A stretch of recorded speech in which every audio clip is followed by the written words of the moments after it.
Hi friends welcome to राजी Krishna YouTube channel நான் உங்க ராஜி இன்னைக்கு மழை பெய்யறனால பிள்ளைங்க வந்து நல்லா சூடா இட்லியும் தக்காளி தொக்கும் தான் கேட்டாங்க. தக்காளி தொக்கு எப்படி செய்யறதுன்னு பாத்தீங்கன்னா சின்ன வெங்காயம் ஒரு 1/4 கிலோவும் பூண்டு ஒரு 15 பல்லு வரமிளகாய் ஒரு கைப்படி அப்போ வந்து தேவையான அளவுக்கு உப்பும் போட்டு மிக்ஸியில் வந்து நல்லா நைஸாக மசிச்சுக்குங்க.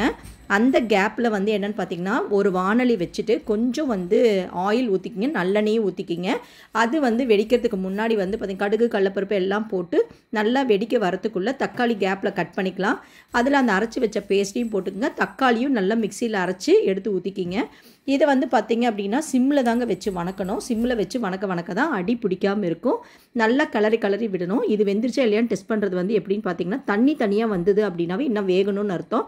நல்லா சிம்மில் வச்சு நல்லா வணக்கி விடுங்க. கொஞ்சம் ஆயில் ஊற்றிக்கிங்க. இந்த வீடியோ உங்களுக்கு பிடிச்சிருந்துன்னா லைக் பண்ணுங்கள், ஷேர் பண்ணுங்கள், கமெண்ட் பண்ணுங்கள். பெல் ஐக்கானை மறக்காமல் டச் பண்ணிக்கங்க.